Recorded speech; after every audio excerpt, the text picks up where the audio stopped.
അപ്പനും അമ്മയും മക്കളും ചേർന്നൊരു സ്വർഗം പണിതിടുമ്പോ കൂടെ കൂടുന്നു സ്കൂളും പള്ളിയും നാടും നാട്ടുകാരും. കുസൃതികളുണരും കളിചിരിയായി വളർന്നിടുവിൻ ഉള്ളിൽ സ്നേഹമുള്ളവരായി എന്നും ദൈവ പൈതങ്ങളായി. വീട് ഫെയ്ത്തുവിന്റെ വീട്, വീട് ഫെയ്ത്തുവിന്റെ വീട്.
നല്ലൊരു പ്രോഗ്രാം ആയിരുന്നല്ലേ ഏട്ടാ?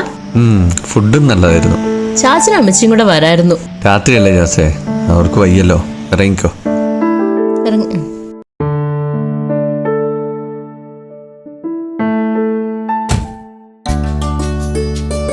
ചാച്ച അമ്മച്ചി കിടന്നായിരുന്നോ?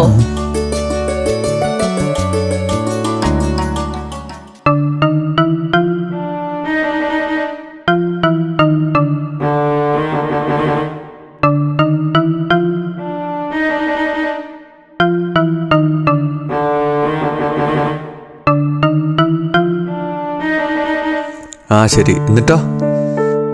ഞങ്ങളിവിടെ ഇല്ലായിരുന്നു.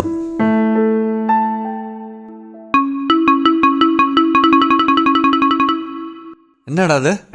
ഞാൻ വിളിക്കാട്ടോ. നന്ദു, എന്താടാ നിന്റെ കയ്യില്? എന്താ അത്? കാണിച്ചേ. അയ്യേ, എന്തിനാടാ നീ ഇത് എടുത്തിട്ട് വന്നേ? എന്തൊരു ബോറ് പരിപാടിയാ നീ കാണിക്കുന്നത്. ഇങ്ങോട്ട് നോക്കിയേ. അവിടുന്ന് ആവശ്യത്തിന് ഭക്ഷണം കഴിച്ചല്ലേ?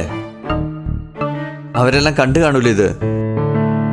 നിനക്ക് എന്തേലും വേണേ പറഞ്ഞാ പോരടോ.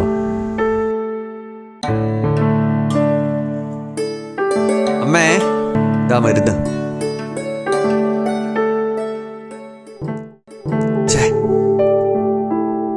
ഇവർക്ക് കൊടുക്കാൻ എടുത്തതായിരുന്നു.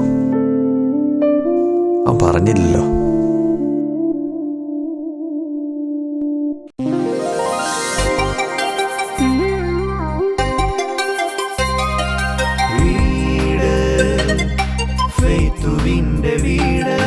അപ്പനും അമ്മയും മക്കളും ചേർന്നൊരു സ്വർഗം പണിതിടുമ്പോ കൂടെ കൂടുന്നു സ്കൂളും പള്ളിയും നാടും നാട്ടുകാരും. കുസൃതികളുണരും കളിചിരിയായി വളർന്നിടുവിൻ ഉള്ളിൽ സ്നേഹമുള്ളവരായി എന്നും ദൈവ പൈതങ്ങളായി. വീട് ഫെയ്ത്തുവിന്റെ വീട്.